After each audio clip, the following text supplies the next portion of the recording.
Կոստանդզարյանի «Արա Աստված» դրամատիկական պոեմը երբևէ բեմական ցուցադրություն չէր ունեցել։ Առաջին անգամ այն բեմադրվեց մեր քաղաքում եւ դա պատահական երևույթ չէր։ Ներկայացումը բնության մեռնող ու հարություն առնող Արա Աստծո մասին է եւ ըստ թատերագետների այն որոշակի ընդհանրություններ ունի նաեւ մեր քաղաքի պատմության անցյալի եւ ներկայի հետ։ Քանի որ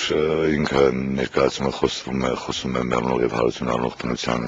Աստծո մասին, Արա Աստծո մասին, ուստի Գյումրին էլ այդ վերապրման process-ը ապրում է, այսինքն մեռնող եւ հարություն առնող Գյումրին, որը երբեք չի մեռնի, իհարկե, որ միշտ հարություն կառնի։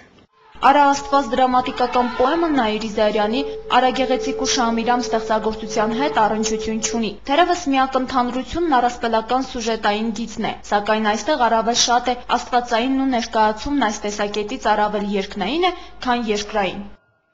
Նաիրի Զարյանի եւ Կոստանդզարյանի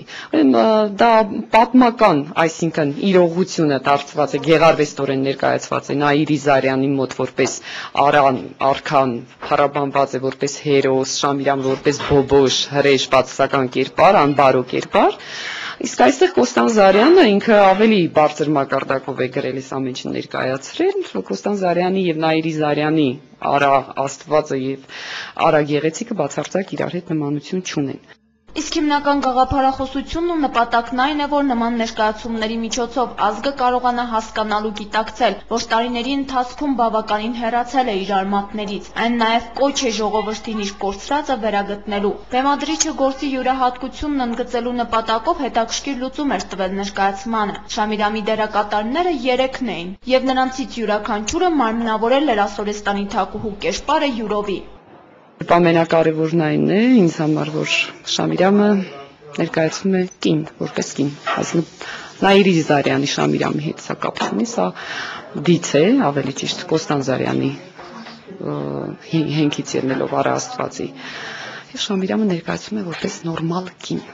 Մեկ նախադասություն մեջ բերեմ պիեսից, աշխարհը պիտի զետեղել նոր չափի վրա, որպեսզի նա ընդունելի լինի։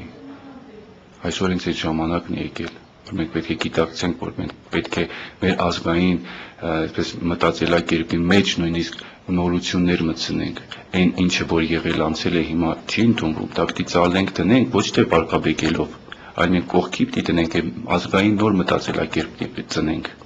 Ըստ դերասանների ինտելեկտուալ թատրոնի հիմունքներով արված բեմադրությունը, որը նորույթ էր մեր հանդիսատեսի համար, շատ ճիշտ ընկալվեց։ Շատ ուրախ ենք, որ այսպես համերգ եղնի թատրոնում մենք ուկանք, շատ ուրախ ենք, շատ լավ է։ Հոյակ Աբերվղակի խոսքեր չկան, բեմական խաղը յուրահատուկ էր, շատ ուրախ ենք, սպասում ենք միշտ, Գյումրին արվեստների քաղաքն է, արվեստների քաղաքն է, ուղղակի Հոյակ Աբեր, Աճեմյանի թատրոնը ցնծում էր։